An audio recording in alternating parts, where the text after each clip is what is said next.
छुपकर अपना बिस्तर लेकर छत पर जाती है। यहाँ तो कुछ भी नहीं है। हमारे गांव में घर के पास कितने पेड़ पौधे थे, घर के बाहर ही नदी थी, कितना अच्छा नजारा होता था, कितने आराम से हम लोग नदी किनारे सोते थे।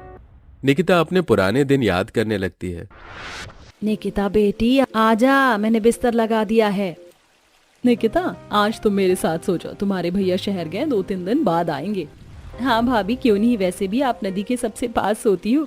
मुझे तो भैया वाली जगह शुरू से ही चाहिए, क्योंकि वहाँ पर मिट्टी की खुशबू के साथ पानी की छींटे जो आते हैं। वो भी क्या दिन थे, काश कि मैं अपने मायके जा पाती तो नदी किनारे ही सोती।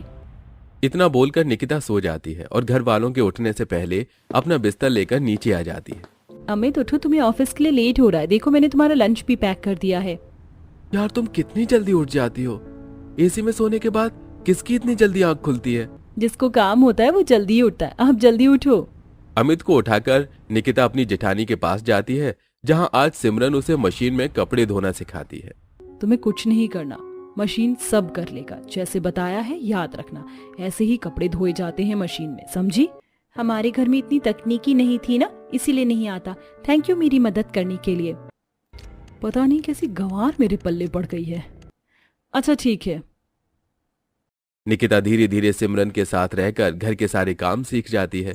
ऐसे ही एक रात 11 बज गए, आज फिर मुझे सोने में देरी हो गई। निकिता भाभी अब घर में सबसे पहले उठती है ना, मुझे सुबह जल्दी उठा देना। एक एक करके सब अपने कमरे में सोने के लिए चले जाते हैं और सबके सोते ही निकिता अपना बिस्तर लेकर छत पर सोने के लिए जाती है।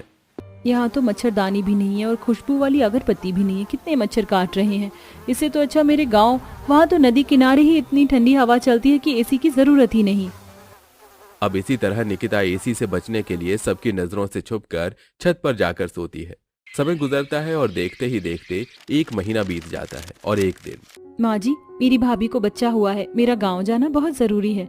हाँ बहू जानते हैं हम, और तुम्हें अकेले जाने की जरूरत नहीं है। बच्चों का नामकरण भी होना है, तुम्हारी माँ ने हमें भी इनविटेशन दिया है। हम सब चलेंगे तुम्हारे साथ। मैं तो पहली बार गाँव जाऊंगी भाभी के। जितनी खुशी निकिता को अपने मायके जाने की थी, उतनी ही खुशी से उसके ससुराल वाले भी उसके साथ उसके गांव जाते हैं। जहां अपने गांव पहुंचते ही निकिता काफी खुश होती है। अमित देखो नदी के कितने पास है ना मेरा घर। हम लोग रात में नदी के पास ही सोते, घर के बाहर बहुत मजा आता है। आप भी सोना। क्या तुम अपने परिवार के साथ बाहर सोती हो? पर यहाँ कितनी बदबू आ रही है। दीदी वो बदबू नहीं, मिट्टी की खुशबू है। आप सब अंदर चलिए ना। कुछ देर में पूरा परिवार अंदर जाता है, जहां निकिता के मायके वाले उनका अच्छे से स्वागत करते हैं। देखते ही देखते रात हो जाती है और उस दिन पूरा परिवार घर